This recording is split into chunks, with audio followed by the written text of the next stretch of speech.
Tonight, our country is facing several unfolding crises. The Middle East is on the brink of war. Americans are suffering from the catastrophic impact of Hurricane Helene. And now a labor strike as 25,000 dock workers from Maine to Texas are picketing.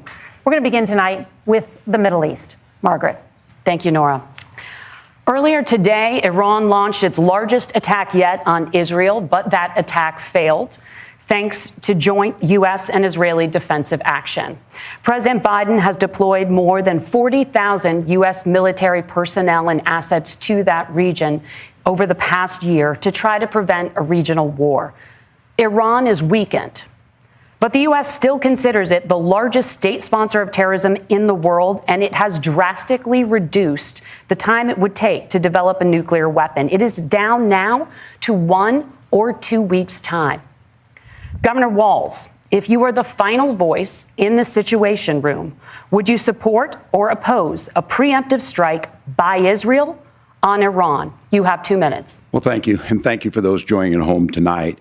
Let's keep in mind where this started. October 7th, Hamas terrorists massacred over 1,400 Israelis and took prisoners. Israel's ability to be able to defend itself is absolutely fundamental. Getting its hostages back, fundamental, and ending the humanitarian crisis in Gaza.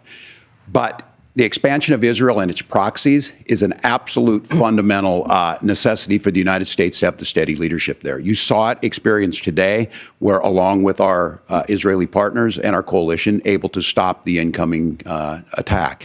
But what's fundamental here is that steady leadership is going to matter. It's clear, and the world saw it on that debate stage a few weeks ago, a nearly 80-year-old Donald Trump talking about crowd sizes is not what we need in this moment. But it's not just that. It's those that were closest to Donald Trump that understand how dangerous he is when the world is this dangerous. His chief of staff, John Kelly, said that he was the most flawed human being he'd ever met. And both of his secretaries of defense and his national security advisors said he should be nowhere near the White House. Now, the person closest to them, Donald Trump, said he's unfit for the highest office. That was Senator Vance.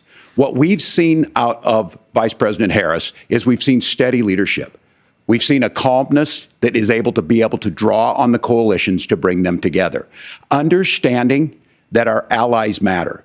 When our allies see Donald Trump turn towards Vladimir Putin, turn towards North Korea, when we start to see that type of fickleness around holding the coalitions together, we will stay committed. And as the vice president said today we will protect our forces and our allied forces, and there will be consequences. Governor, your time is up. Senator Vance, the same question.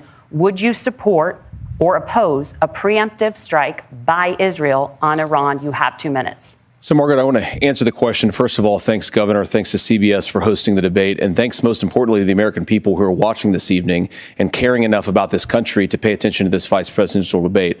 I want to answer the question, but I want to actually give an introduction to myself a little bit, because I recognize a lot of Americans don't know who either one of us are. I was raised in a working class family. My mother required food assistance for periods of her life. My grandmother required Social Security help to raise me. And she raised me in part because my own mother struggled with addiction for a big chunk of my early life. I went to college on the GI Bill after I enlisted in the Marine Corps and served in Iraq. And so I stand here asking to be your vice president with extraordinary gratitude for this country, for the American dream that made it possible for me to live my dreams. And most importantly, I know that a lot of you are worried about the chaos in the world and the feeling that the American dream is unattainable. I want to try to convince you tonight over the next 90 minutes that if we get better leadership in the White House, if we get Donald Trump back in the White House, the American dream is going to be attainable once again. Now, to answer this particular question, we have to remember that as much as Governor Walz just accused Donald Trump of being an agent of chaos, Donald Trump actually delivered stability in the world, and he did it by establishing effective deterrence. People were afraid of stepping out of line. Iran, which launched this attack, has received over $100 billion in unfrozen assets thanks to the Kamala Harris administration. What do they use that money for? They use it to buy weapons that they're now launching against our allies, and God forbid, potentially launching against against the United States as well. Donald Trump recognized that for people to fear the United States, you needed peace through strength. They needed to recognize that if they got out of line, the United States global leadership would put stability and peace back in the world. Now, you asked about a preemptive strike, Margaret, and I want to answer the question. Look, it is up to Israel what they think they need to do to keep their country safe, and we should support our allies wherever they are when they're fighting the bad guys. I think that's the right approach to take with the Israel question. Thank you, Senator. Governor Walz, do you care to respond to any of the allegations? Well, look, Donald Trump was in office. We'll sometimes hear a revisionist history, but when Donald Trump was in office, it was Donald Trump who we had a coalition of nations that had boxed Iran's nuclear program in, the inability to advance it. Donald Trump pulled that program and put nothing else in its place. So Iran is closer to a nuclear weapon than they were before because of Donald Trump's fickle leadership. And when Iran shot down an American aircraft in international airspace, Donald Trump tweeted, because that's the standard diplomacy of Donald Trump. And when Iranian missiles did fall near U.S. troops and they received traumatic brain injuries, Donald Trump wrote it off as headaches. Look, our allies understand that Donald Trump is fickle. He will go to whoever has the most flattery or where it makes sense to him. Steady leadership like you witnessed today, like you witnessed in April. Both Iranian attacks were repelled. Our coalition is strong, and we need the steady leadership that Kamala Harris is providing. Senator Vance, the U.S. did have a diplomatic deal with Iran to temporarily pause parts of its nuclear program, and President Trump did exit that deal. He recently said, just 5 days ago, the U.S. must now make a diplomatic deal with Iran because the consequences are impossible. Did he make a mistake? You have 1 minute. Well, first of all, Margaret, diplomacy is not a dirty word, but I think that's something that Governor Walz just said is quite extraordinary. You yourself just said Iran is as close to a nuclear weapon today as they have ever been. And Governor Walz, you blame Donald Trump, who has been the vice president for the last 3.5 years. And the answer is your running mate, not mine. Donald Trump consistently made the world more secure. Now, we talk about the sequence of events that led us to where we are right now, and you can't ignore October the 7th, which I appreciate Governor Walz bringing up. But when did Iran and Hamas and their proxies attack Israel? It was during the administration of Kamala Harris. So Governor Walz can criticize Donald Trump's tweets, but effective, smart diplomacy and peace through strength is how you bring stability back to a very broken world. Donald Trump has already done it once before. Ask yourself at home, when was the last time, I'm 40 years old, when was the last time that an American president didn't have a major conflict break out? The only answer is during the 4 years that Donald Trump was president. Gentlemen, we have a lot to get to. Nora? Margaret, thank you. Let's turn now to Hurricane Helene. The storm could become one of the deadliest on record. More than 160 people are dead and hundreds more are missing. Scientists say climate change makes these hurricanes larger, stronger, and more deadly because of the historic rainfall. Senator Vance, according to CBS News polling, 7 in 10 Americans and more than 60% of Republicans under the age of 45 favor the U.S. taking steps to try and reduce climate change. Senator, what responsibility would the Trump administration have to try and reduce the impact of climate change? I'll give you 2 minutes. Sure. So first of all, let's start with the hurricane, because it's an unbelievable, unspeakable human tragedy. I just saw today, actually, a photograph of 2 grandparents on a roof with a 6-year-old child, and it was the last photograph ever taken of them because the roof collapsed and those innocent people lost their lives. And I'm sure Governor Walz joins me in saying our hearts go out to those innocent people, our prayers go out to them, and we want as robust and aggressive as a federal response as we can get to save as many lives as possible, and then, of course, afterwards, to help the people in those communities rebuild. I mean, these are communities that I love. Some of them I know very personally in Appalachia, all across the Southeast. They need their government to do their job. And I commit that when Donald Trump is president again, the government will put the citizens of this country first when they suffer from a disaster. Now, Nora, you asked about climate change. I think this is a very important issue. Look, a lot of people are justifiably worried about all these crazy weather patterns. I think it's important for us, first of all, to say Donald Trump and I support clean air, clean water. We want the environment to be cleaner and safer. But one of the things that I've noticed some of our Democratic friends talking a lot about is a concern about carbon emissions, this idea that carbon emissions drives all of the climate change. Well, let's just say that's true, just for the sake of argument, so we're not arguing about weird science. Let's just say that's true. Well, if you believe that, what would you want to do? The answer is that you'd want to reshore as much American manufacturing as possible, and you'd want to produce as much energy as possible in the United States of America, because we're the cleanest economy in the entire world. What have Kamala Harris's policies actually led to? More energy production in China, more manufacturing overseas, more doing business in some of the dirtiest parts of the entire world. And when I say that, I mean the amount of carbon emissions they're doing per unit of economic output. So if we actually care about getting cleaner air and cleaner water, the best thing to do is to double down and invest in American workers and the American people. And unfortunately, Kamala Harris has done exactly the opposite. Governor Walz, you have 2 minutes to respond. Well, we got close to an agreement because all those things are happening. Look, first of all, it is a horrific tragedy with this hurricane. And my heart goes out to the folks that are down there in contact with the governors. I serve as co-chair of the Council of Governors as we work together on these emergency managements. Governors know no partisanship. They work together. So all of the governors and the emergency responders are on the ground. Those happen on the front end. The federal government comes in, makes sure they're there to that we recover. But we're still in that phase where we need to make sure that they're staying there, staying focused. Now, look, coming back to the climate change issue, there's no doubt this thing roared onto the scene faster and stronger than anything we've seen. Senator Vance has said that there's a climate problem in the past. Donald Trump called it a hoax and then joked that these things would make more beachfront property to be able to invest in. What we've seen out of the Harris administration now, the Biden-Harris administration, is we've seen this investment. We've seen massive investments, the biggest in global history that we've seen in the Inflation Reduction Act, has created jobs all across the country. 2,000 in Jeffersonville, Ohio, taking the EV technology that we invented and making it here. 200,000 jobs across the country. The largest solar manufacturing plant in North America sits in Minnesota. But my farmers know climate change is real. They've seen 500-year droughts, 500-year floods back to back. But what they're doing is adapting, and this has allowed them to tell me, look, I harvest corn, I harvest soybean, and I harvest wind.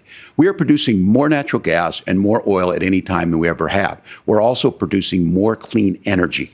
So the solution for us is to continue to move forward, that climate change is real. Reducing our impact is absolutely critical, but this is not a false choice. You can do that at the same time you're creating the jobs that we're seeing all across the country. That's exactly what this administration has done. We are seeing us becoming an energy superpower for the future, not just the current. And that's what absolutely makes sense. And then we start thinking about how do we mitigate these disasters. Thank you. Senator, I want to give you an opportunity to respond there. The governor mentioned that President Trump has called climate change a hoax. Do you agree?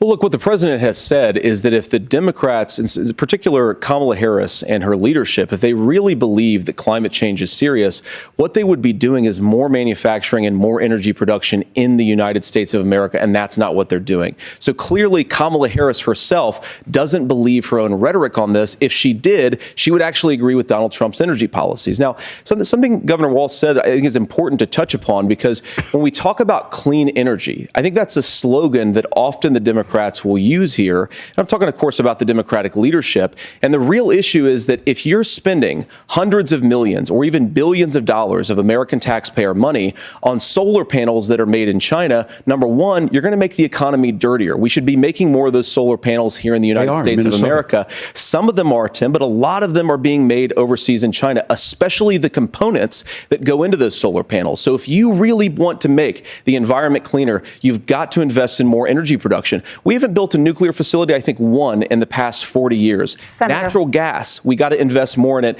Kamala Harris has done the opposite. That's raised energy prices and also meant that we're doing Senator, worse by the climate. Senator, your time is up. Governor, would you like to respond? Well, look, we're producing more natural gas than we ever have. There's no moratorium on that. We're producing more oil. But the folks know, and like I said, again, these are not liberal folks. These are not folks that are Green New Deal folks. These are farmers that have been drought one year, massive flooding the next year. They understand that it makes sense. Look, our number one export cannot be topsoil from erosion from these massive storms. We saw it in Minnesota this summer.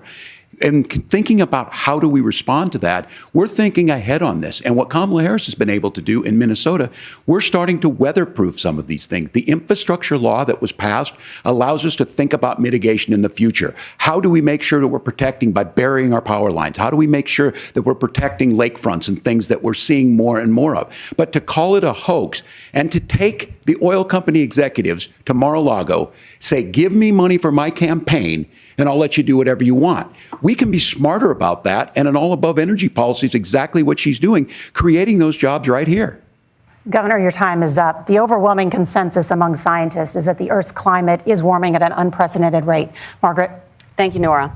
We're going to turn now to immigration. The crisis at the U.S.-Mexico border consistently ranks as one of the top issues for American voters. Senator Vance, your campaign is pledging to carry out the largest mass deportation plan in American history and to use the U.S. military to do so. Could you be more specific about exactly how this will work? For example, would you deport parents who have entered the U.S. illegally and separate them from any of their children who were born on U.S. soil? You have 2 minutes. So first of all, Margaret, before we talk about deportations, we have to stop the bleeding. We have a historic immigration crisis because Kamala Harris started and said that she wanted to undo all of Donald Trump's border policies. 94 executive orders suspending deportations, decriminalizing illegal aliens, massively increasing the asylum fraud that exists in our system. That has opened the floodgates. And what it's meant is that a lot of fentanyl is coming into our country. I had a mother who struggled with opioid addiction and has gotten clean. I don't want people who are struggling with addiction to be deprived of their second chance because Kamala Harris let in fentanyl into our communities at record levels. So you've got to stop the bleeding. You've got to re-implement Donald Trump's border policies, build the wall, re-implement deportations. And that gets me to your point, Margaret, about what do we actually do? So we've got 25 million illegal aliens who are here in the country. What do we do with them? I think the first thing that we do is we start with the criminal migrants. About 1 million of those people have committed some form of crime in addition to crossing the border illegally. I think you start with deportations on those folks. And then I think you make it harder for illegal aliens to undercut the wages of American workers. A lot of people will go home if they can't work for less than minimum wage in our own country. And by the way, that'll be really good for our workers who just want to earn a fair wage for doing a good day's work. And the final point, Margaret, is you ask about family separation. Right now in this country, Margaret, we have 320,000 children that the Department of Homeland Security has effectively lost. Some of them have been sex trafficked. Some of them hopefully are at homes with their families. Some of them have been used as drug trafficking mules. The real family separation policy in this country is unfortunately Kamala Harris's wide open southern border. And I'd ask my fellow Americans to remember when she came into office, she said she was going to do this. Real leadership would be saying, you know what? I screwed up. We're going to go back to Donald Trump's border policies. I wish that she would do that. It would be good for all of us. Governor, do you care to respond to any of those specific allegations, including that the vice president is, quote, letting in fentanyl and using kids as drug mules, among other things regarding children? The drug mule is not true, but I will say about this, about the fentanyl, because this is a crisis of this, the opioid crisis. And the good news on this is the last 12 months saw the largest decrease in opioid deaths in our nation's history, 30% decrease in Ohio. But there's still more work to do. But let's go back to this on immigration. Kamala Harris was the attorney general of the largest state and a border state in California. She's the only person in this race who prosecuted transnational gangs for human trafficking and drug interventions. But look, we all want to solve this. Most of us want to solve this, and that is the United States Congress. That's the Border Patrol agents. That's the Chamber of Commerce. That's most Americans out here. That's why we had the fairest and the toughest bill on immigration that this nation's seen. It was crafted by a conservative senator from Oklahoma, James Lankford. I know him. He's super conservative, but he's a man of principle, wants to get it done. Democrats and Republicans worked on this piece of legislation. The Border Patrol said, this is what we need in here. These are the experts. And the Chamber of Commerce and the Wall Street Journal said, pass this thing. Kamala Harris helped get there. 1,500 new border agents, detection for drugs, DOJ money to speed up the adjudications on this, just what America wants. But as soon as I was getting ready to pass and actually tackle this, Donald Trump said no. told them to vote against it because it gives him a campaign issue. It gives him what would Donald Trump talk about if we actually did some of these things? And they need to be done by the legislature. You can't just do this through the executive branch. So look, we have the options to do this. Donald Trump had 4 years. He had 4 years to do this. And he promised you, America, how easy it would be. I'll build you a big, beautiful wall, and Mexico will pay for it. Less than 2% of that wall got built, and Mexico didn't pay a dime. But here we are again, 9 years after he came down that escalator, dehumanizing people and telling them what he was going to do. As far as the deportation plan, at one point, Senator Vance said it was so unworkable to be laughable. So that's where we're at. Pass the bill, she'll sign it. Governor, your time is up. Senator, the question was, will you separate parents from their children, even if their kids are U.S. citizens? You have 1 minute. Margaret, my point is that we already have massive child separations thanks to Kamala Harris's open border. And I didn't accuse Kamala Harris of inviting drug mules. I said that she enabled the Mexican drug cartels to operate freely in this country. And we know that they use children as drug mules. And it is a disgrace, and it has to stop. Look, I think what Tim said just doesn't pass the smell test. For 3 years, Kamala Harris went out bragging that she was going to undo Donald Trump's border policy. She did exactly that. We had a record number of illegal crossings. We had a record number of fentanyl coming into our country. And now that she's running for president, or a few months before, she says that somehow she got religion and cared a lot about a piece of legislation. The only thing that she did when she became the vice president, when she became the appointed border czar, was to undo 94 Donald Trump executive actions that opened the border. This problem is leading to massive problems in the United States of America. Parents who can't afford health care, schools that are overwhelmed. It's got to stop, and it will when Donald Trump is president again. Senator, your time is up. Governor, what about our CBS News polling, which does show that a majority of Americans, more than 50%, support mass deportations? Look, we fix this issue with a bill that is necessary, but the issue on this is what happens when you don't want to solve it. You demonize it. And we saw this, and Senator Vance, and it surprises me on this, talking about and saying, I will create stories to bring attention to this. That vilified a large number of people who were here legally in the community of Springfield. The Republican governor said, it's not true, don't do it. There's consequences for this. There's consequences. We could come together. Senator Langford did it. We could come together and solve this if we didn't let Donald Trump continue to make it an issue. And the consequences in Springfield were the governor had to send state law enforcement to escort kindergartners to school. I believe Senator Vance wants to solve this, but by standing with Donald Trump and not working together to find a solution, it becomes a talking point. And when it becomes a talking point like this, we dehumanize and villainize other human beings. Tim, Governor, your time is up. Senator, I'll give you 1 minute, but let me just ask you the question first. The governor has made the point, and I think as a sitting lawmaker, you know that Congress controls the purse strings and any funding. So you have said repeatedly that Donald Trump would, through executive action, solve this. Do you disagree that Congress controls the purse strings and would need to support many of the changes that you would actually want to implement? You have 1 minute. Look, Margaret, first of all, the gross majority of what we need to do at the southern border is just empowering law enforcement to do their job. I've been to the southern border more than our border czar, Kamala Harris, has been, and it's actually heartbreaking because the Border Patrol agents, they just want to be empowered to do their job. Of course, additional resources would help, but most of this is about the president and the vice president empowering our law enforcement to say, if you try to come across the border illegally, you've got to stay in Mexico, you've got to go back through proper channels. Now, Governor Walz brought up the community of Springfield, and he's very worried about the things that I've said in Springfield. Look, in Springfield, Ohio, and in communities all across this country, you've got schools that are overwhelmed. You've got hospitals that are overwhelmed. You have got housing that is totally unaffordable because we brought in millions of illegal immigrants to compete with Americans for scarce homes. The people that I'm most worried about in Springfield, Ohio, are the American citizens who have had their lives destroyed by Kamala Harris's open border. It is a disgrace, Tim. And I actually think, I agree with you. I think you want to solve this problem, but I don't think that Kamala Harris does. Senator, your time is up. Governor, you have 1 minute to respond. Yeah, well, it is law enforcement that asked for the bill. They helped craft it. They're the ones that supported it. That's because they know we need to do this. Look, this issue of continuing to bring this up, of not dealing with it, of blaming migrants for everything. On housing, we could talk a little bit about Wall Street speculators buying up housing and making them less affordable, but it becomes a blame. Look, this bill also gives the money necessary to adjudicate. I agree. It should not take 7 years for an asylum claim to be done. This bill gets it done in 90 days.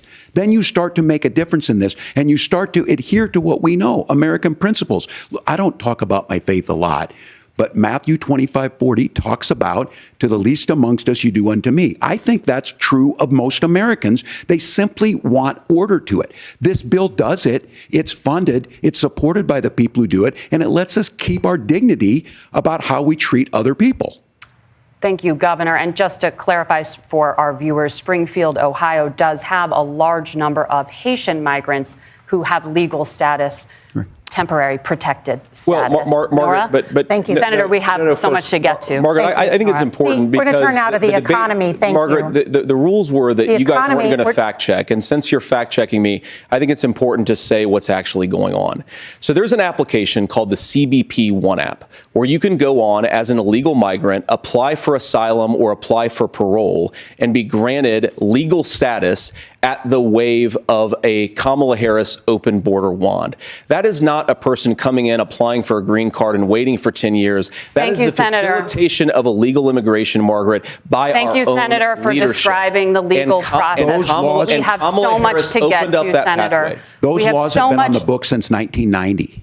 Thank you, gentlemen. The CBP One app has not been on the books since 1990. It's something that Kamala Harris created, Margaret. Gentlemen, the audience can't hear you because your mics are cut. We have so much we want to get to. Thank you for explaining the legal process. Nora. Thank you, Margaret. The economy is a top concern for voters. Each of your campaigns has released an economic plan, so let's talk about the specifics. Governor Walz, Vice President Harris unveiled a plan that includes billions in tax credits for manufacturing, housing, and a renewed child tax credit. The Wharton School says your proposals will increase the nation's deficit by $1.2 trillion. How would you pay for that without ballooning the deficit? Governor, I'll give you 2 minutes. Yeah, thank you. And Kamala Harris and I do believe in the middle class because that's where we come from. We both grew up in that. We understand. So those of you out there listening tonight, you're hearing a lot of stuff back and forth, and it's good. It's healthy. That's what this is supposed to happen. You should be listening. How's this going to impact me? The bold forward plan that Kamala Harris put out there is talking about this housing issue. The one thing is there's 3 million new houses proposed under this plan with down payment assistance on the front end to get you in a house. A house is much more than just an asset to be traded somewhere. It's foundational to where you're at. And then making sure that the things you buy every day, whether they be prescription drugs or other things, that there's fairness in that. Look, the $35 insulin is a good thing, but it costs $5 to make insulin. They were charging $800 before this law went into effect. As far as the housing goes, I've seen it in Minnesota. 12% more houses in Minneapolis, prices went down on rent 4%. It's working. And then making sure tax cuts go to the middle class. $6,000 child tax credit, we have one in Minnesota, reduces childhood poverty by 1/3. We save money in the long run, and we do the right thing for families. And then getting businesses off the ground. The law as it stands right now is $5,000 tax credit for small business, increasing that to $50,000. Now, this is a philosophical difference between us. Donald Trump made a promise, and I'll give you this. He kept it. He took folks to Mar-a-Lago, said, you're rich as hell, I'm going to give you a tax cut. He gave the tax cuts that predominantly went to the top class. What happened there was an $8 trillion increase in the national debt, the largest ever. Now he's proposing a 20% consumption or sales tax on everything we bring in. Everyone agrees, including businesses, it would be destabilizing it, it would increase inflation and potentially lead to a recession. Look, this is simple for you. Where are we going? Kamala Harris has said to do the things she wants to do. We'll just ask the wealthiest to pay their fair share. When you do that, our system works best, more people are participating in it, and folks have the things that they need. Senator, I want to give you a moment to respond on that. But similarly, the Wharton School has done an analysis of the Trump plan and says it would increase the nation's deficit by $5.8 trillion. My question is the same for you. How do you pay for all that without ballooning the deficit? I'll give you 2 minutes. Well, first of all, you're going to hear a lot from Tim Walz this evening, and you just heard it in the answer, a lot of what Kamala Harris proposes to do. And some of it, I'll be honest with you, it even sounds pretty good. Here's what you won't hear, is that Kamala Harris has already done it. Because she's been the vice president for 3.5 years. She had the opportunity to enact all of these great policies. And what she's actually done instead is drive the cost of food higher by 25%, drive the cost of housing higher by about 60%. Open the American southern border and make middle-class life unaffordable for a large number of Americans. If Kamala Harris has such great plans for how to address middle-class problems, then she ought to do them now. Not when asking for a promotion, but in the job the American people gave her 3.5 years ago. And the fact that she isn't tells you a lot about how much you can trust her actual plans. Now, Donald Trump's economic plan is not just a plan, but it's also a record. A lot of those same economists attack Donald Trump's plans, and they have PhDs, but they don't have common sense and they don't have wisdom. Because Donald Trump's economic policies delivered the highest take-home pay in a generation in this country, 1.5% inflation, and to boot, peace and security all over the world. So when people say that Donald Trump's economic plan doesn't make sense, I say look at the record. He delivered rising take-home pay for American workers.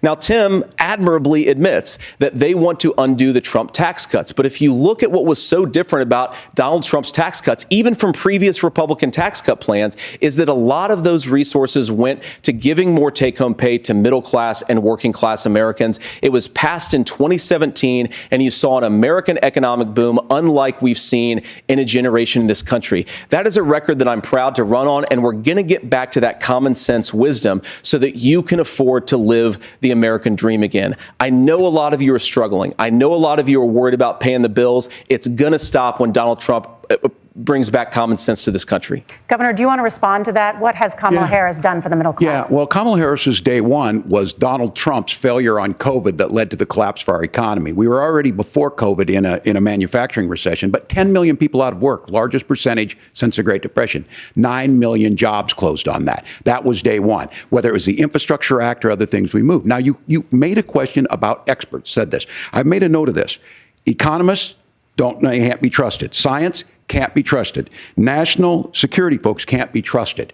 Look, if you're going to be president, you don't have all the answers. Donald Trump believes he does. My pro tip of the day is this. If you need heart surgery, listen to the people at the Mayo Clinic in Rochester, Minnesota, not Donald Trump. And the same thing goes with this. And I ask you out there, teachers, nurses, truck drivers, or whatever, how is it fair that you're paying your taxes every year and Donald Trump hasn't paid any federal tax in the last 15 years, and the last year as president? That's what's wrong with the system. There's a way around it, and he's bragged about that. We're just asking for fairness in it, and that's all you want.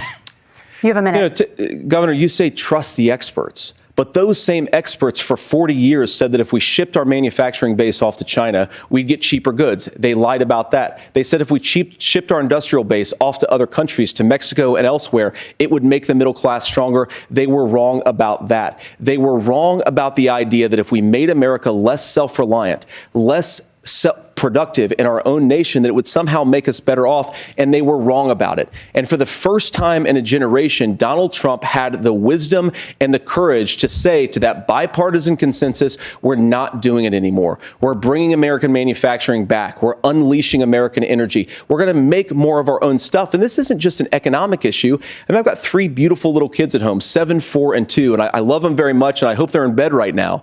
But look, so many of the drugs, the pharmaceuticals that we put in the bodies of our children are manufactured by nations that hate us. This has to stop. And we're not going to stop it by listening to experts. We're going to stop it by listening to common sense wisdom, which is what Donald Trump governed on. Senator, your time is up. Governor Walz, can you address that? I mean, voters say they trust Donald Trump on the economy more. Why? Well, if you're listening tonight and you want billionaires to get tax cuts, you heard what the numbers were.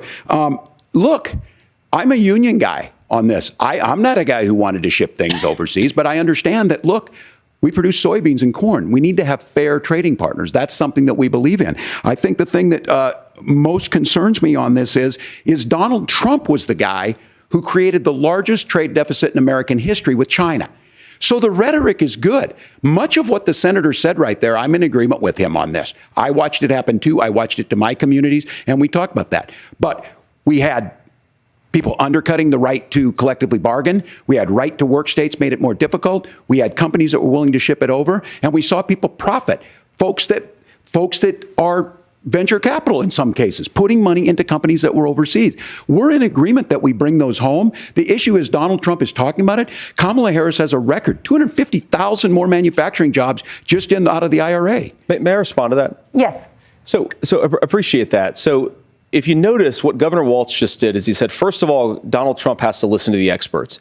And then when he acknowledged that the experts screwed up, he said, well, Donald Trump didn't do nearly as good of a job as the statistics No, that's a gross generalization. that he did. So what Tim Walz is doing, and I honestly, Tim, I think you got a tough job here, because you've got to play whack-a-mole. You've got to pretend that Donald Trump didn't deliver rising take-home pay, which of course he did. You've got to pretend that Donald Trump didn't deliver lower inflation, which of course he did. And then you simultaneously got to defend Kamala Harris's atrocious economic record, which has made gas, groceries, and housing unaffordable for American citizens. I was raised by a woman who would sometimes go into medical debt so that she could put food on the table in our household. I know what it's like to not be able to afford the things that you need to afford. We can do so much better. To all of you watching, we can get back to an America that's affordable again. We just got to get back to common sense economic principles. I hope we have a conversation on health care then. Senator, Governor. Please. Thank you. Margaret?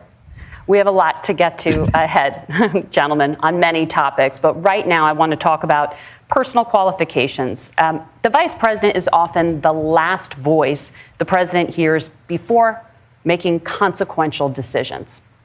We want to ask you about your leadership qualities. Governor Walz, you said you were in Hong Kong during the deadly Tiananmen Square protests in the spring of 1989. But Minnesota Public Radio and other media outlets are reporting that you actually didn't travel to Asia until August of that year. Can you explain that discrepancy? Yeah, well, and to the folks out there who didn't get at the top of this, look, I grew up in small rural Nebraska, town of 400, town that you rode your bike with your buddies till the streetlights come on, and I'm proud of that service.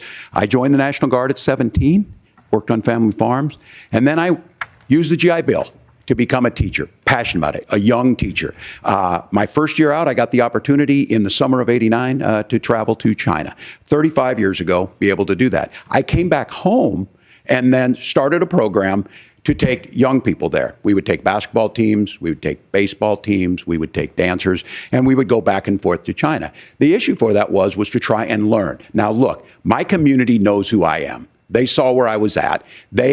Look, I will be the first to tell you, I have poured my heart into my community. I've tried to do the best I can, but I've not been perfect. And I'm a knucklehead at times, but it's always been about that. Those same people elected me to Congress for 12 years. And in Congress, I was one of the most bipartisan people, working on things like farm bills that we got done, working on veterans benefits. And then the people of Minnesota were able to elect me to governor twice. So look, my commitment has been from the beginning to make sure that I'm there for the people, to make sure that I get this right. I will say more than anything, many times I will talk a lot, I will get caught up in the rhetoric, but being there, the impact it made, the difference it made in my life, I learned a lot about China. I hear the critiques of this. I would make the case that Donald Trump should have come on one of those trips with us. I guarantee you he wouldn't be praising Xi Jinping about COVID, and I guarantee you he wouldn't start a trade war that he ends up losing. So this is about trying to understand the world. It's about trying to do the best you can for your community, and then it's putting yourself out there and letting your folks understand what it is. My commitment, whether it be through teaching, which I was good at, or whether it was being a good soldier or was being a good member of Congress, those are the things that I think are the values that people care about. Governor, just to follow up on that, the question was, can you explain the discrepancy? All I said on this is I got there that summer and misspoke on this. So I will just, that's what I've said. So I was in Hong Kong and China during the democracy protests went in. And from that, I learned a lot of what needed to be in governance. Thank you, Governor. Senator Vance, in 2016, you called your running mate, Donald Trump, unfit for the nation's highest office, and you said he could be America's Hitler. I know you've been asked many times, and you've said you regret those comments and explained you then voted for Donald Trump in 2020. But the Washington Post reported new messages last week in which you also disparaged Trump's economic record while he was president, writing to someone in 2020, quote, "Trump thoroughly failed to deliver his economic populism." You're now his running mate, and you've shifted many of your policy stances to align with his. If you become vice president, why should Americans trust that you will give Donald Trump the advice he needs to hear and not just the advice he wants to hear? You have 2 minutes. Well, first of all, Margaret, because I've always been open. And sometimes, of course, I've disagreed with the president, but I've also been extremely open about the fact that I was wrong about Donald Trump. I was wrong, first of all, because I believed some of the media stories that turned out to be dishonest fabrications of his record. But most importantly, Donald Trump delivered for the American people. Rising wages, rising take-home pay, an economy that worked for normal Americans, a secure southern border, a lot of things, frankly, that I didn't think he'd be able to deliver on. And yeah, when you screw up, when you misspeak, when you get something wrong and you change your mind, you ought to be honest with the American people about it. It's one of the reasons, Margaret, why I've done so many interviews is because I think it's important to actually explain to the American people where I come down on the issues and what changed. Now, you pointed out the messages from 2020. Margaret, I've been extremely consistent that I think there were a lot of things that we could have done better in the Trump administration the first round if Congress was doing its job. I strongly believe, and I've been a United States Senator, that Congress is not just a high-class debating society. It's not just a forum for senators and congressmen to whine about problems. It's a forum to govern. So there were a lot of things on the border, on tariffs, for example, where I think that we could have done so much more if the Republican Congress and the Democrats in Congress had been a little bit better about how they govern the country. They were so obsessed with impeaching Donald Trump, they couldn't actually govern. And I want to talk about this tariff issue in particular, Margaret, because Tim just accused this of being a national sales tax. Look, the one thing, and you're probably surprised to hear me praising Joe Biden, but the one thing that Joe Biden did is he continued some of the Trump tariffs that protected American manufacturing jobs. And it's the one issue, the most pro-worker part of the Biden administration, it's the one issue where Kamala Harris has run away from Joe Biden's record. Think about this. If you're trying to employ slave laborers in China at $3 a day, you're going to do that and undercut the wages of American workers unless our country stands up for itself and says you're not accessing our markets unless you're paying middle-class Americans a fair wage. Senator, your time is up. Nora? Thank you. Now to the issue of reproductive rights. Governor Walz, after Roe versus Wade was overturned, you signed a bill into law that made Minnesota one of the least restrictive states in the nation when it comes to abortion. Former President Trump said in the last debate that you believe abortion, quote, in the 9th month is absolutely fine. Yes or no? Is that what you support? I'll give you 2 minutes. That's not what the bill says, but look, this issue is what's on everyone's mind. Donald Trump put this all into motion. He brags about how great it was that he put the judges in and overturned Roe versus Wade, 52 years of personal autonomy.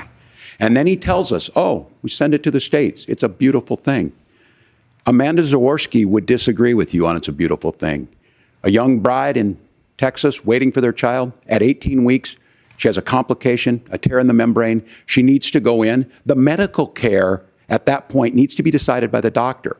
And that would have been an abortion. But in Texas, that would have put them in legal jeopardy. She went home, got sepsis, nearly dies, and now she may have difficulty having children. Or in Kentucky, Hadley Duvall, a 12-year-old child raped and impregnated by her stepfather. Those are horrific. Now, when God asked about that, Senator Vance said 2 wrongs don't make a right. There is no right in this. So in Minnesota, what we did was restore Roe versus Wade. We made sure that we put women in charge of their health care. But look, this is not where, if you don't know Amanda or a Hadley, you soon will. Their Project 2025 is going to have a registry of pregnancies. It's going to make it more difficult, if not impossible, to get contraception and limit access, if not eliminate access to infertility treatments. For so many of you out there listening, me included, infertility treatments are why I have a child. That's nobody else's business, but those things are being proposed. And the catch-all on this is, well, the states will decide what's right for Texas might not be right for Washington. That's not how this works. This is basic human right. We have seen maternal mortality skyrocket in Texas outpacing many other countries in the world. This is about health care. In Minnesota, we are ranked first in health care for a reason. We trust women. We trust doctors. Senator, do you want to respond to the governor's claim? Will you create a federal pregnancy monitoring agency?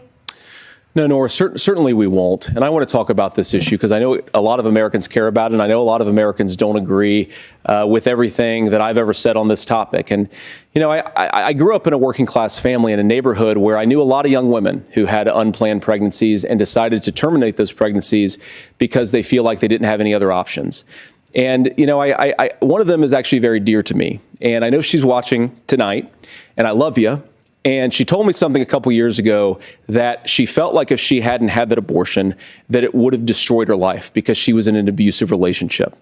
And I think that what I take from that as a Republican who proudly wants to protect innocent life in this country, who proudly wants to protect the vulnerable, is that my party, we've got to do so much better of a job at earning the American people's trust back on this issue where they frankly just don't trust us. And I think that's one of the things that Donald Trump and I are endeavoring to do. I want us as a Republican Party to be pro-family in the fullest sense of the word. I want us to support fertility treatments. I want us to make it easier for moms to afford to have babies. I want it to make it easier for young families to afford a home so they can afford a place to raise that family. And I think there's so much that we can do on the public policy front just to give women more options. Now, of course, Donald Trump has been very clear that on the abortion policy specifically, that we have a big country and it's diverse. And California has a different viewpoint on this than Georgia. Georgia has a different viewpoint from Arizona. And the proper way to handle this, as messy as democracy sometimes is to let voters make these decisions, let the individual states make their abortion policy. And I think that's what makes the most sense in a very big, a very diverse, and let's be honest, sometimes a very, very messy and divided country. Governor, would you like to respond and also answer the question about restrictions? Yeah, well, the question got asked and Donald Trump made the accusation that wasn't true about Minnesota. Well, let me tell you about this idea that there's diverse states. There's a young woman named Amber Thurman. She happened to be in Georgia, a restrictive state. Because of that, she had to travel a long distance to North Carolina to try and get her care. Amber Thurman died in that journey back and forth. The fact of the matter is, how can we as a nation say that your life and your rights, as basic as the right to control your own body, is determined on geography? There's a very real chance had Amber Thurman lived in Minnesota, she would be alive today. That's why the restoration of Roe versus Wade. When you listen to Vice President Harris talk about this subject and you hear me talk about it, you hear us talking exactly the same. Donald Trump is trying to figure out how to get the political right of this. I agree with a lot of what Senator Vance said about what's happening. His running mate, though, does not, and that's the problem. Governor, your time is up. Senator, let me ask you about that. He mentioned, was, I think, referring to a national ban. In the past, you have supported a federal ban on abortion after 15 weeks. In fact, you said if someone can't support legislation like that, quote, you are making the United States the most barbaric pro-abortion regime anywhere in the entire world. My question is, why have you changed your position?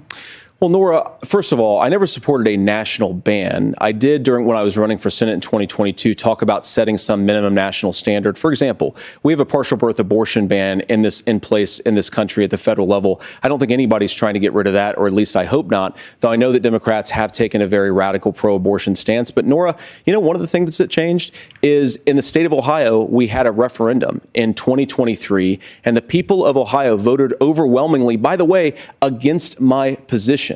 And I think that what I learned from that, Nora, is that we've got to do a better job at winning back people's trust. So many young women would love to have families. So many young women also see an unplanned pregnancy as something that's going to destroy their livelihood, destroy their education, destroy their relationships. And we have got to earn people's trust back. And that's why Donald Trump and I are committed to pursuing pro-family policies, making childcare more accessible, making fertility treatments more accessible, because we've got to do a better job at that. And that's what real leadership is. Governor, your response. I'm going to respond on the pro-abortion piece of that. No, we're not. We're pro-women. We're pro-freedom to make your own choice. We know what the implications are to not be that. Women having miscarriages, women not getting the care, physicians feeling like they may be prosecuted for providing that care. And as far as making sure that we're educating our children and giving them options, Minnesota's a state with one of the lowest teen pregnancy rates. We understand that too. We know that the options need to be available, and we make that true. We also make it, we're a top 3 state for the best place to raise children. But these two things, to try and say that we're pro-children, but we don't like this, or you guys are pro-abortion, that's not the case at all.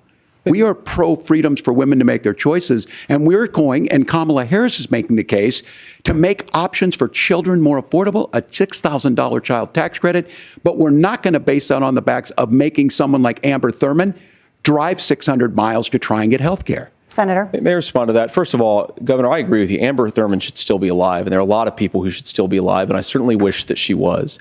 And maybe you're free to disagree with me on this and explain this to me, but as I read the Minnesota law that you signed into law, the statute that you signed into law, it says that a doctor who presides over an abortion where the baby survives, the doctor is under no obligation to provide life-saving care to a baby who survives a botched late-term abortion.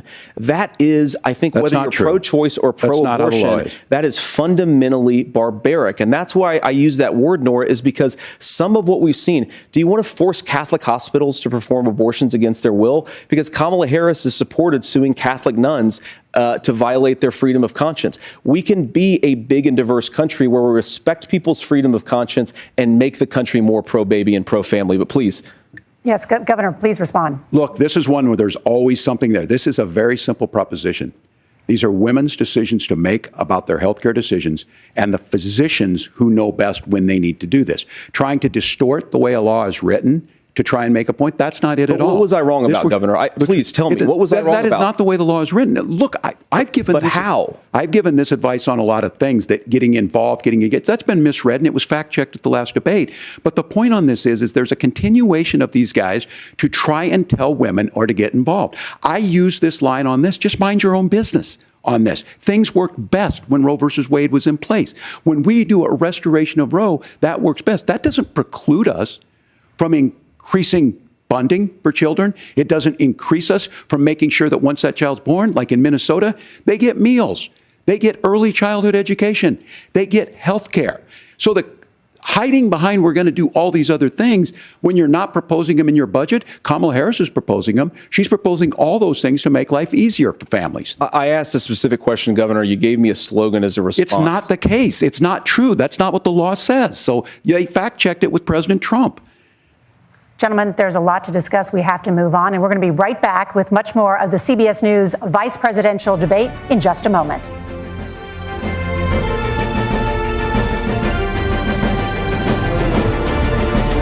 We want to turn now to America's gun violence epidemic. The leading cause of death for children and teens in America is by firearms. Senator Vance, you oppose most gun legislation that Democrats claim would curb gun violence.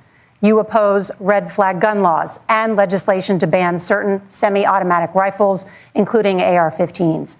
So let me ask you, earlier this year, for the first time, the parents of a school shooter were convicted of involuntary manslaughter and sentenced to 10 years in prison. Do you think holding parents responsible could curb mass shootings? I'll give you 2 minutes. Yeah, well, Nora, on that particular case, I don't know the full details, but I certainly trust local law enforcement and local authorities to make those decisions. I think in some cases the answer is going to be yes, and in some cases the answer is going to be no. And the details really matter here, of course. For example, if a kid steals a gun, that's going to be different than if a parent hands over a gun knowing that their kid is potentially dangerous. But look, I want to just sort of speak as a father of 3 beautiful little kids, and our oldest is now in 2nd grade.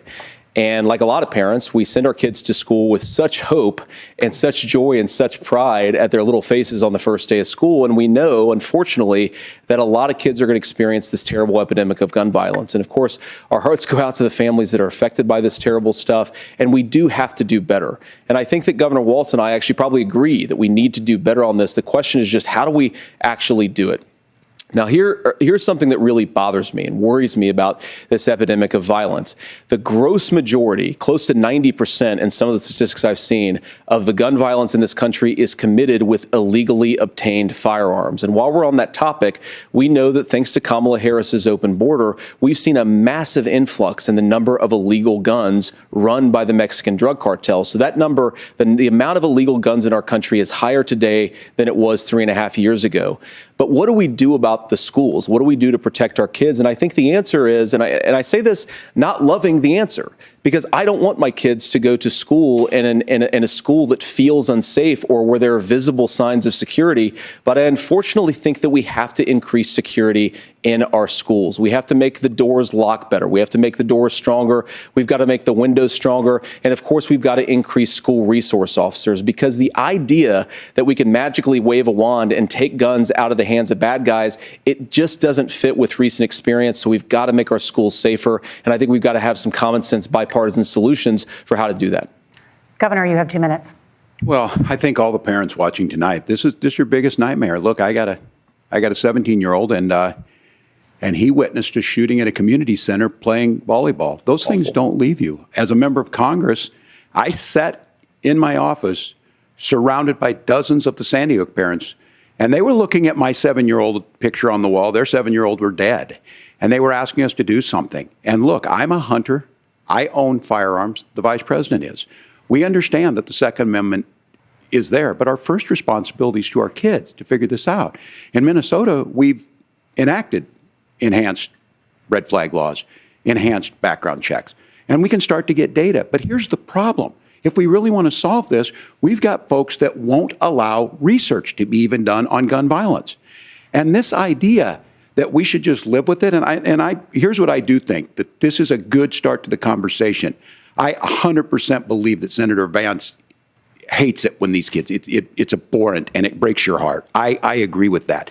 But that's not far enough when we know there are things that work. I've spent time in Finland and seen some Finnish schools. They don't have this happen, even though they have a high gun ownership rate in the country. There are reasonable things that we can do to make a difference. It's not infringing on your Second Amendment. And the idea to have some of these weapons out there, it just doesn't make any sense. Kamala Harris, as an attorney general, worked on this issue. She knows that it's there. No one's trying to scaremonger and say we're taking your guns, but I ask all of you out there, do you want your schools hardened to look like a fort? Is that what we have to go? When we know there's countries around the world that their children aren't practicing these types of drills. They're being kids. We owe it to them to get a fix. These are things that shouldn't be that difficult. You can still keep your firearms, and we can make a difference. We have to. If you're listening tonight, this breaks your heart. Senator. Tim, first of all, I didn't know that your 17-year-old witnessed a shooting, and I'm sorry about that, and I hope that he's doing okay. Christ have mercy. It is awful.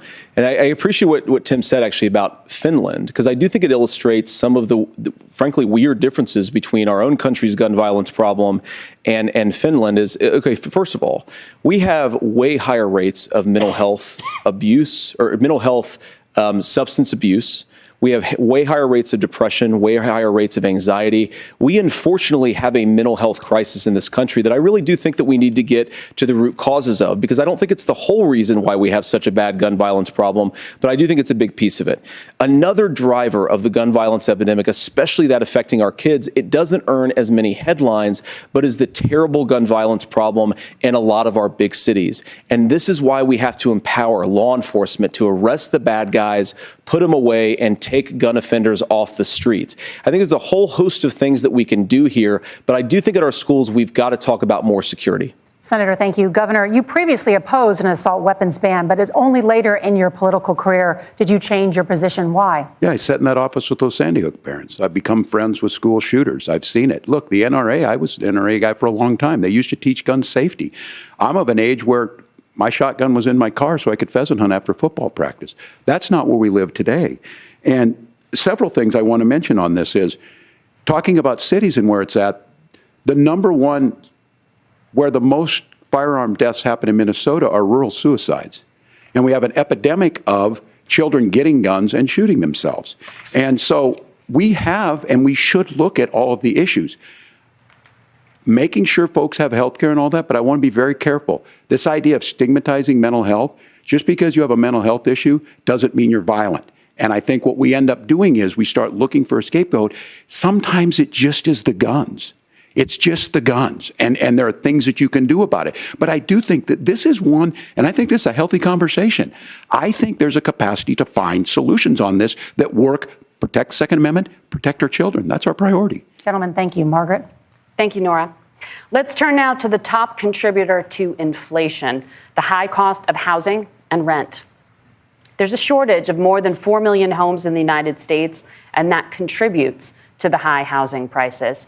Governor Walz, the Harris campaign promises a $25,000 down payment assistance for first-time home buyers and a $10,000 tax credit. They also promise to build 3 million new homes. Where are you building these homes, and won't handing out that kind of money just drive up prices higher? No, it's not handing out. First, let me say this issue of housing, and I think those of you listening on this, the problem we've had is that we've got a lot of folks that see housing as another commodity. It can be bought up, it can be shifted, it can be moved around. Those are not folks living in those houses. Those of you listening tonight, that house is a big deal. I bought and owned one house in my life. My mom still lives in the house where I was. And when I think of a house, I'm thinking of Christmas services after midnight mass where you go with your family. We need to make it more affordable. And one of the things, as I said, this program that the Vice President is pushing forward and bringing a new way of approaching this is something we're doing in Minnesota from that lead. We in the state invested in making sure our housing was the biggest investment that we'd ever made in housing. It starts to make it easier. We cut some of the red tape. Local folks, look, we can't do it at the federal level, but local folks make it easier to build those homes. And then that down payment assistance. I can tell all of you out there, certainly for me, using the GI Bill was one thing, but a veteran's home loan, the big thing about a veteran's home loan is you don't have to pay the down payment. Those are things that make it there. Now, look, you're going to pay it back, and you're going to pay your mortgage. Those are things that we know in the long run, the appreciated value, the generational wealth that's created from it. And I will give Minneapolis an example. Minneapolis is the one city where we've seen the lowest inflation rates. We've seen a 12% increase in stock because we've put some of these things in, and we're implementing a state program to make sure we give some of that down payment assistance. We get it back from people because here's what we know. People with stable housing end up with stable jobs. People with stable housing have their kids able to get to school. All of those things in the long run end up saving our money. And that's the thing that I think we should be able to find some common ground in, but we can't blame immigrants for the only reason. That's not the case that's happening in many cities. The fact of the matter is that we don't have enough naturally affordable housing, but we can make sure that the government's there to help kickstart it, create that base. Governor, your time is up. Senator Vance, as far as your campaign's position, the promise is to seize federal lands to build homes, remove regulation, provide tax breaks, and cut back on immigration, which you say pushes up prices. Where are you going to build all the new homes you're promising, and what part of any of this plan will provide immediate relief? You have 2 minutes. Well, first of all, Tim just said something that I agree with. We don't want to blame immigrants for higher housing prices, but we do want to blame Kamala Harris for letting in millions of illegal aliens into this country, which does drive up costs, Tim. 25 million illegal aliens competing with Americans for scarce homes is one of the most significant drivers of home prices in the country. It's why we have massive increases in home prices that have happened right alongside massive increases in illegal alien populations under Kamala Harris's leadership. Now, Tim just mentioned a bunch of ideas. Now, some of those ideas I actually think are halfway decent, and some of them I disagree with. But the most important thing here is Kamala Harris is not running as a newcomer to politics. She is the sitting vice president. If she wants to enact all of these policies to make housing more affordable, I invite her to use the office that the American people already gave her, not sit around and campaign and do nothing while Americans find the American dream dream of homeownership completely unaffordable. Now, you asked, Margaret, what would immediately change the equation for American citizens if you lower energy prices? As Donald Trump says, drill, baby, drill. One of the biggest drivers of housing costs, aside from illegal immigration, is, think about it, if a truck driver's paying 40% more for diesel, then the lumber he's delivering to the job site to build the house is also going to become a lot more expensive. If we open up American energy, you will get immediate pricing relief for American citizens, not, by the way, just in housing, but in a whole host of other economic goods, too. Senator Vance, you still have 23 seconds there. Do you want to answer? Can I have it? Where, yeah. Governor, we will get to you in a moment. But, Senator, where are you going to seize the federal lands? Can you clarify? Well, what Donald Trump has said is we have a lot of federal lands that aren't being used for anything. They're not being used for national park. They're not being used, and they could be places where we build a lot of housing. And I do think that we should be opening up building in this country. We have a lot of land that could be used. We have a lot of Americans that need homes. We should be kicking out illegal immigrants who are competing for those homes, and we should be building more homes for the American citizens who deserve to be here. Senator, your time is up. Governor, I do want to let you respond to the allegation that the vice president is letting in. Well, of course, that's not true. And again, you have the facts. I guess we prices. agreed not to fact check. I'll check it. That, look, crossings are down compared to when Donald Trump left office. But it's, again, blaming and not trying to find the solution. I was going to ask, though, on this question, are we going to drill and build houses in the same federal land? And I think when people hear federal lands, these are really important pieces of land. Now, Minnesota doesn't have a lot of federal lands. I know in the western part of the countries we do. There's not a lot of federal lands in and around Minneapolis, for example. So the issue is I don't understand the federal lands issue unless we see this, and I worry about this as someone who cares deeply about our national parks and our federal lands. Look, Minnesota, we protect these things. We've got about 20% of the world's fresh water. These lands protect. They're there for a reason. They belong to all of us. But again, this is when you view housing and you view these things as commodities. Like, there's a chance to make money here. Let's take this federal land and let's sell it to people for that. I think there's better ways to do this. We've seen it in Minnesota. We're able to refurbish some of these houses. We're able to make some investments. That gets people in. And I'm still on the fact on this. Economists, Senator Vance, you said you don't like the economists. Which economists are saying that it is immigrants that's adding to the cost? Governor, your time is up. But Senator, on that point, I'd like for you to clarify. There are many contributing factors to high housing costs. What evidence do you have that migrants are part of this problem? Well, there's a Federal Reserve study that we're happy to share after the debate. We'll put it up on social media, actually, that really drills down on the connection between increased levels of migration, especially illegal immigration, and higher housing prices. Now, of course, Margaret, that's not the entire driver of higher housing prices. It's also the regulatory regime of Kamala Harris. Look, we are a country of builders. We're a country of doers. We're a country of explorers. But we increasingly have a federal administration that makes it harder to develop our resources, makes it harder to build things, and wants to throw people in jail for not doing everything exactly as Kamala Harris says they have to do. And what that means is that you have a lot of people who would love to build homes who aren't able to build homes. I actually agree with Tim Walz. We should get out of this idea of housing as a commodity. But the thing that has most turned housing into a commodity is giving it away to millions upon millions of people who have no legal right to be here. What are the federal regulations? I deal with this as a governor. You can very quickly reply. I'm sorry. I get this as a governor, and I don't necessarily disagree with that in some cases, many of those are local, many of them are state. I don't know which ones are federal, but I think whenever we talk regulations, people think they can get rid of them. I think you want to be able to get out of your house in a fire. I think you want to make sure that it's fireproof and those types of things. So which are the regulations? Because the vice president's not responsible for those. Congress writes those. Governor, thank you. Gentlemen, we have a lot to get to. You're passionate about the housing crisis, I can tell. But Nora? Thank you. One of the top problems facing Americans is the high cost of health care. Senator Vance, at the last presidential debate, former President Trump was asked about replacing the Affordable Care Act. In response, he said, "I have concepts of a plan." Since then, Senator, you've talked about changing how chronically ill Americans get health insurance. Can you explain how that would work?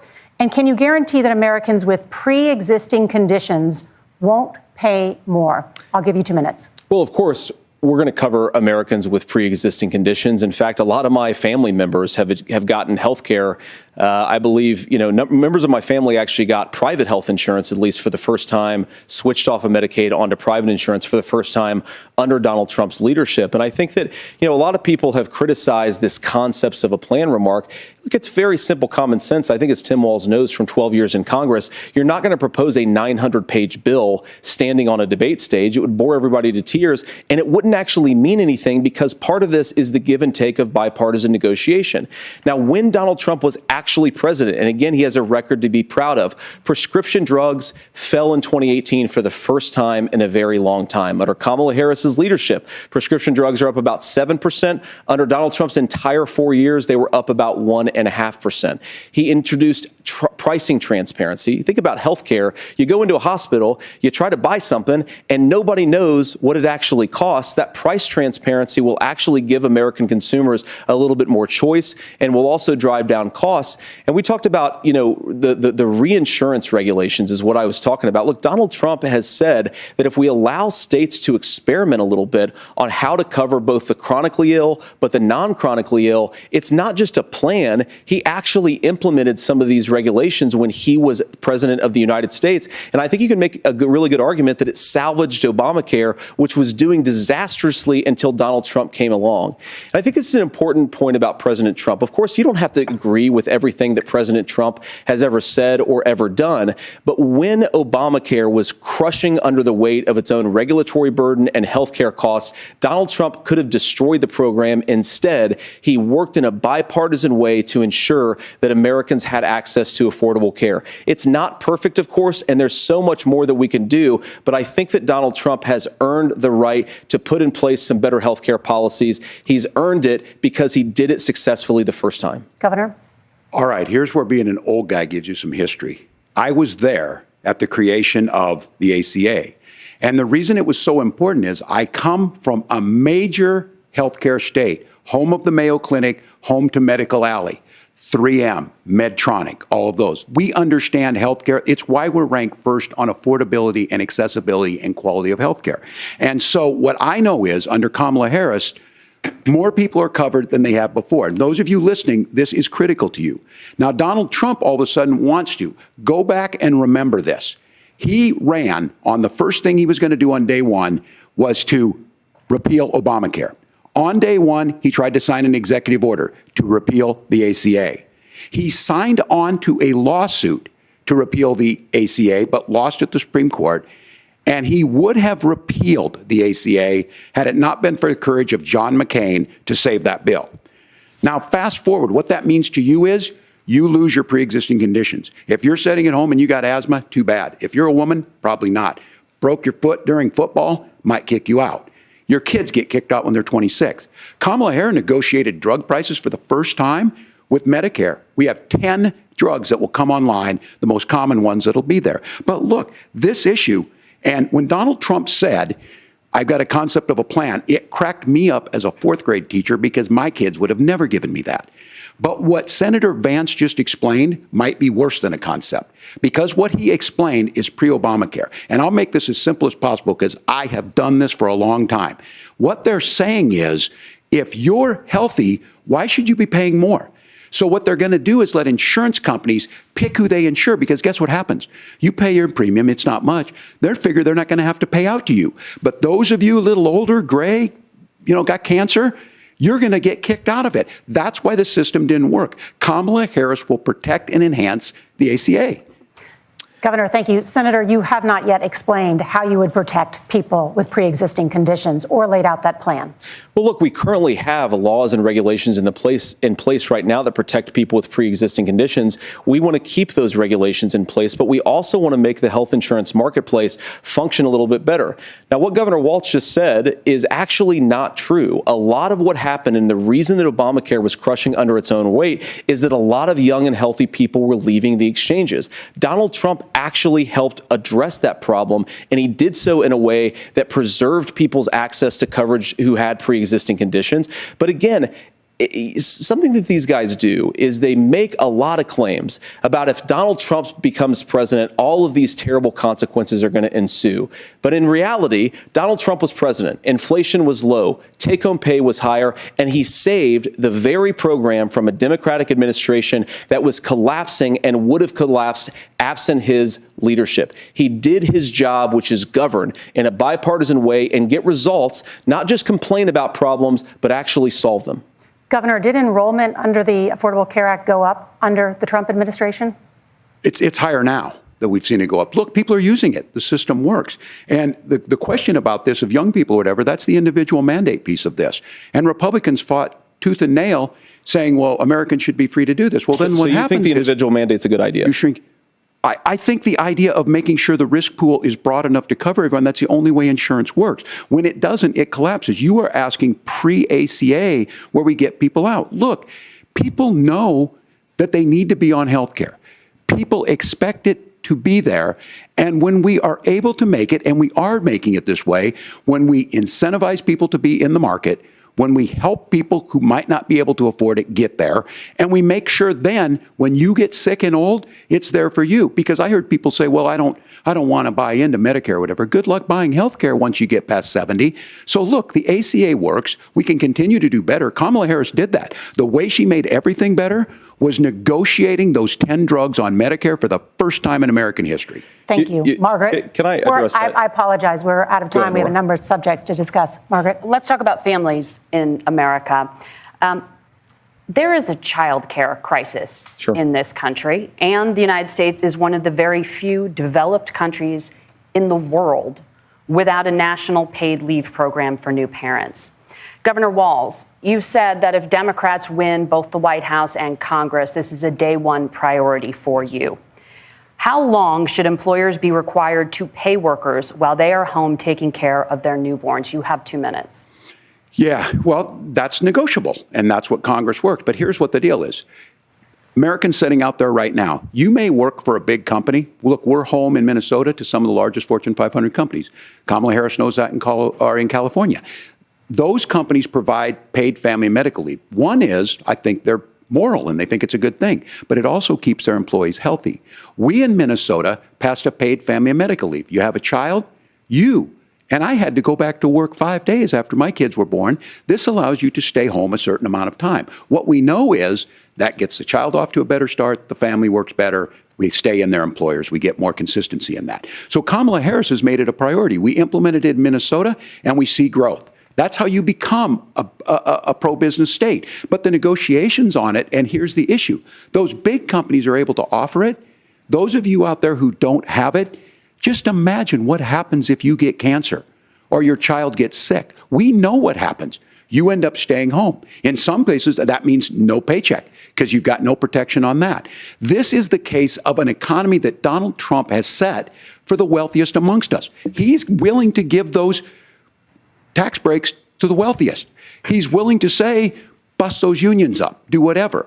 What we're saying is the economy works best when it works for all of us. And so a paid family medical leave program, and I will tell you, go to the families or go to the businesses and ask them. As far as childcare on this, you have to take it at both the supply and the demand side. You can't expect the most important people in our lives to take either our children or our parents to get paid the least amount of money. And we have to make it easier for folks to be able to get into that business and then to make sure that folks are able to pay for that. We were able to do it in Minnesota, and I'm still telling you this. We were listed as the best state. We're still in crisis on this. A federal program of paid family medical leave and help with this will enhance our workforce, enhance our families, and make it easier to have the children that you want. Governor, your time is up. Senator, do you support a national paid leave program? And if so, for how long should employers be mandated to pay their employees while they are home taking care of their newborn? You have 2 minutes. Yeah, well, first of all, Margaret, a number of my Republican colleagues and some Democrats, too, have worked on this issue. And I think there is a bipartisan solution here because a lot of us care about this issue. I mean, look, I speak from this very personally because I'm married to a beautiful woman who is an incredible mother to our 3 beautiful kids, but is also a very, very brilliant corporate litigator. And I'm so proud of her. But being a working mom, even for somebody with all of the advantages of my wife, is extraordinarily difficult. And it's not just difficult from a policy perspective. She actually had access to paid family leave because she worked for a bigger company. But the cultural pressure on young families and especially young women, I think makes it really hard for people to choose the family model they want. A lot of young women would like to go back to work immediately. Some would like to spend a little time home with the kids. Some would like to spend longer at home with the kids. We should have a family care model that makes choice possible. And I think this is a very important substantive difference between Donald Trump and Kamala Harris's approach. I mean, look, if you look at the federal programs that we have that support paid family leave right now, the Community Development Block Grant, and there's another block grant program that spends a lot of money from the federal government. These programs only go to one kind of childcare model. Let's say you'd like your church maybe to help you out with childcare. Maybe you live in a rural area or an urban area and you'd like to get together with families in your neighborhood to provide childcare in the way that makes the most sense. You don't get access to any of these federal monies. We want to promote choice in how we deliver family care and how we promote childcare because, look, it is unacceptable.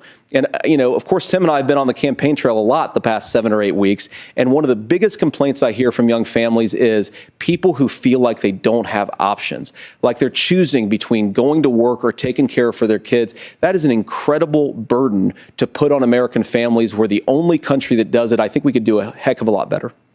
Senator, thank you. You have also said, Senator Vance, many things about the American family. The Federal Reserve says parents will spend nearly as much on childcare as they do on housing each month. So I want to get your thoughts on this. President Trump recently said, as much as childcare is talked about as being expensive, it's relatively speaking not very expensive compared to the kinds of numbers we'll be taking in. Is President Trump committed to the $5,000 per child tax credit that you have described? You have 1 minute. Well, what President Trump said, Margaret, I just want to defend my running mate here a little bit, is that we're going to be taking in a lot of money by penalizing companies for shipping jobs overseas and penalizing countries who employ slave laborers and then ship their products back into our country and undercut the wages of American workers. It's the heart of the Donald Trump economic plan. Cut taxes for American workers and American families. Cut taxes for businesses that are hiring and building companies in the United States of America, but penalize companies and countries that are shipping jobs overseas. That's the heart of the economic proposal. And I think what President Trump is saying is that when we bring in this additional revenue with higher economic growth, we're going to be able to provide paid family leave, childcare options that are viable and workable for a lot of American families. Can you clarify how that will solve the childcare shortage? Well, because as Tim said, a lot of the child care shortage is we just don't have enough resources going into the multiple people who could be providing family care options. And we're going to have to, unfortunately, look, we're going to have to spend more money. We're going to have to induce more people to want to provide child care options for American families, because the reason it's so expensive right now is because you've got way too few people providing this very essential service. Thank you, Senator. Governor Walz, your ticket also has some child care tax credit proposals. Do you think Congress will agree to the $6,000 credit for newborns and $3,000 credit for children over the age of 6, as your campaign has promised? Is that realistic? Well, if these members of Congress are listening to anybody, I can tell you, and this is the biggest issue. Everybody listening tonight knows. I mean, I'm sure they were shocked to hear it's not that expensive. And let's be clear, whether it's $5,000 or $6,000, that pays you about 3 or 4 months. Let's be clear of where we're at on this. It's because we got out of an imbalance on this. We thought we were going to get by not paying people. I don't think Senator Vance and I are that far apart. I'm not opposed to what he's talking about on options. We've done scholarships types of things. I think we need to be open to making the case. But the issue here is, the question you asked is, you're not going to pay for it with these tariffs. That's just adding another $4,000 on the family and taking less. So not only do they not get the money to pay for that, they're $4,000 in the hole. That's Wharton School. That's his alma mater. And so I think the issue here is, those members of Congress, I can't believe they're not. When I go to businesses, sure, they'll talk about taxes sometime, but they will lead with childcare and they will lead with housing, because we know the problem is, especially in a state like Minnesota, we need more workers because our economy's growing, but we need the workforce.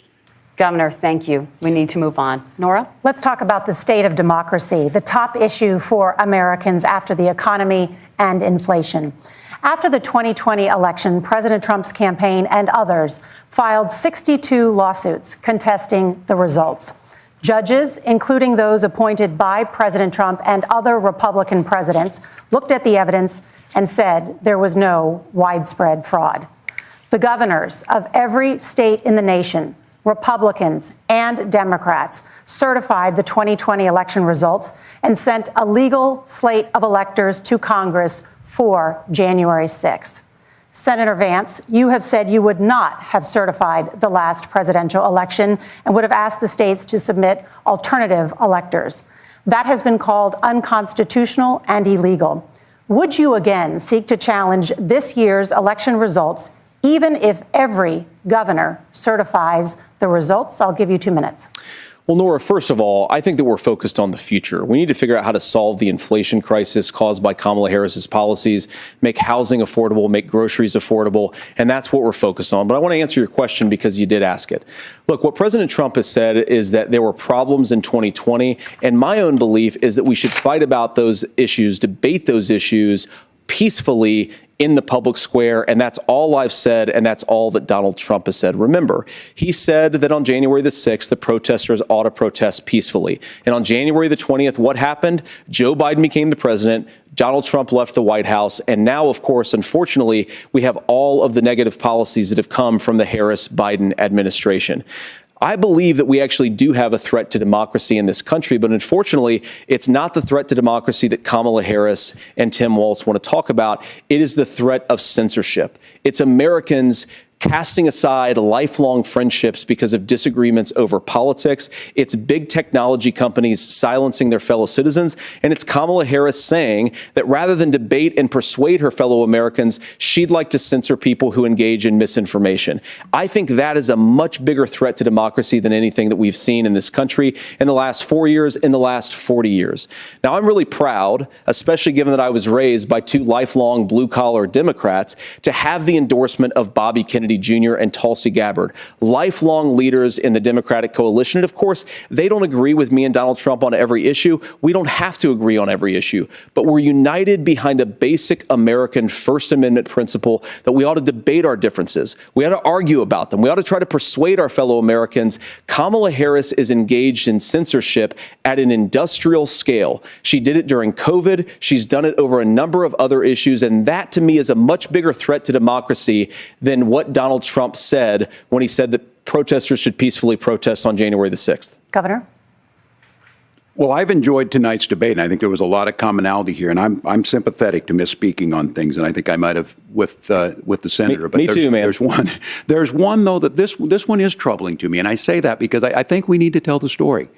Donald Trump refused to acknowledge this, and the fact is that I don't think we can be the frog in the pot and let the boiling water go up. He was very clear. I mean, he lost this election, and he said he didn't.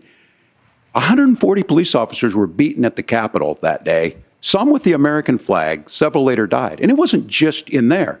In Minnesota, a group gathered on the state capitol grounds in St. Paul and said, "We're marching to the governor's residence, and there may be casualties." The only person there was my son and his dog, who was rushed out crying by state police. That issue, and Mike Pence standing there as they were chanting, "Hang Mike Pence." Mike Pence made the right decision. So, Senator, it was adjudicated over and over and over. I worked with kids long enough to know, and I said as a football coach, sometimes you really want to win, but the democracy is bigger than winning an election. You shake hands, and then you try and do everything you can to help the other side win. That's what was at stake here. Now, the thing I'm most concerned about is the idea that imprisoning your political opponents, already laying the groundwork for people not accepting this. And a president's words matter. A president's words matter.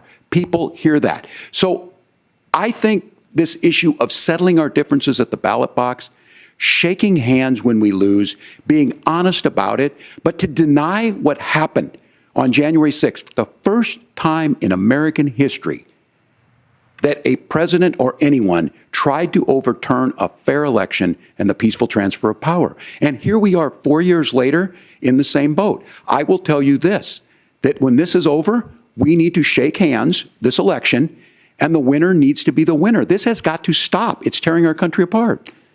Margaret? Senator Vance, did you want to respond to that?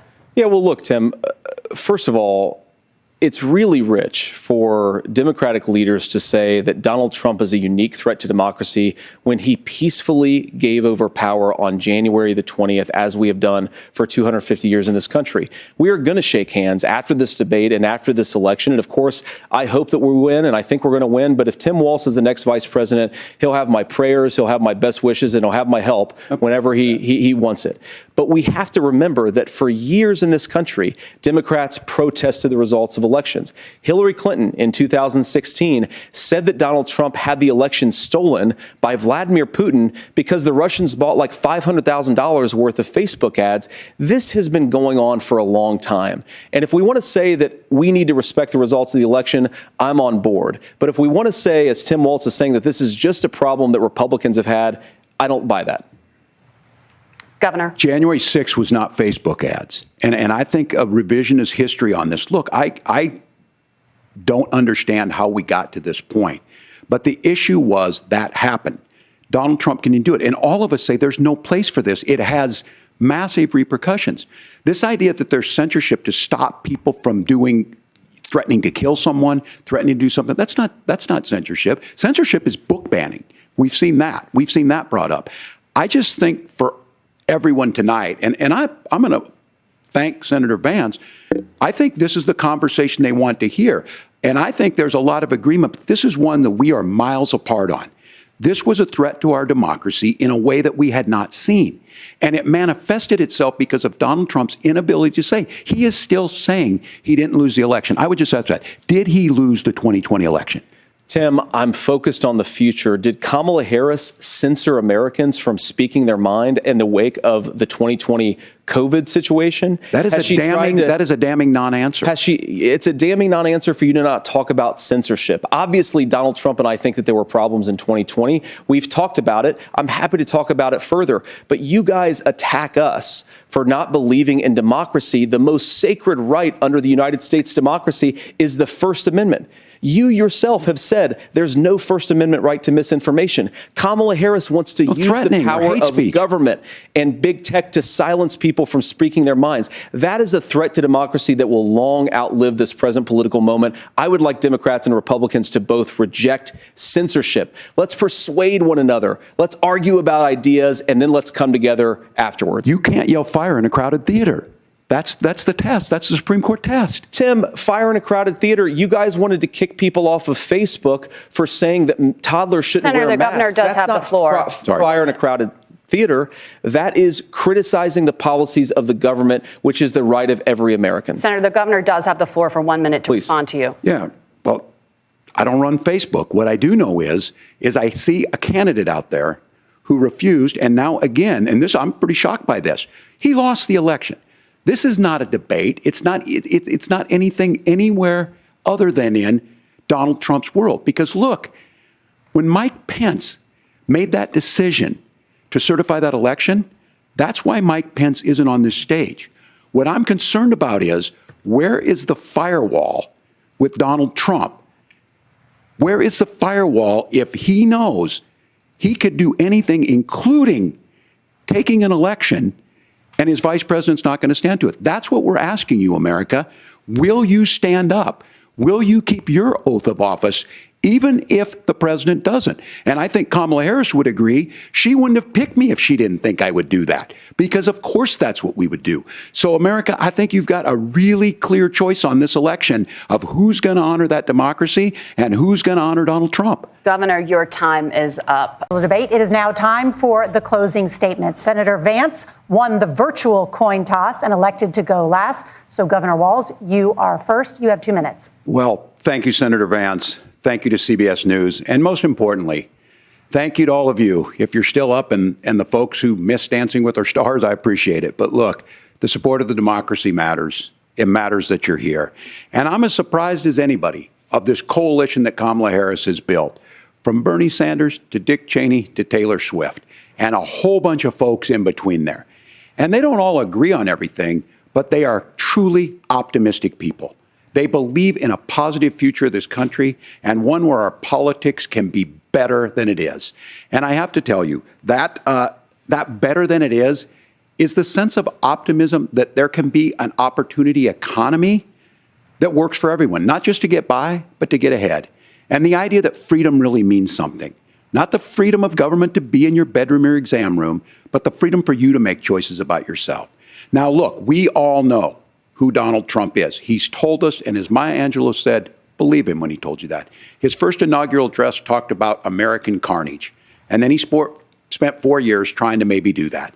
Senator Vance tonight made it clear he will stand with Donald Trump's agenda. He will continue to push down that road. Excuse me. Kamala Harris gives us a different option. Now, I'll have to tell you, I'm going to be careful about the quotes, but there's one that Senator Vance said that does resonate with me. He said, Donald Trump makes the people I care about afraid. A lot of America feels that way. We don't need to be afraid. Franklin Roosevelt was right. All we have to fear is fear itself. Kamala Harris is bringing us a new way forward. She's bringing us a politics of joy. She's bringing real solutions for the middle class, and she's centering you at the heart of that. All the while asking everyone, join this movement, make your voices heard. Let's look for a new day where everybody gets that opportunity and everybody gets a chance to thrive. I humbly ask for your vote on November 5th for Kamala Harris. Governor Walz, thank you. Senator Vance, your closing statement.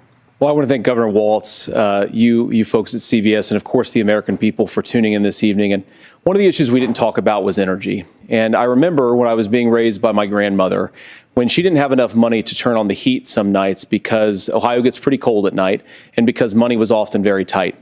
And I believe, as a person who wants to be your next vice president, that we are a rich and prosperous enough country where every American, whether they're rich or poor, ought to be able to turn on their heat in the middle of a cold winter night. That's gotten more difficult thanks to Kamala Harris's energy policies.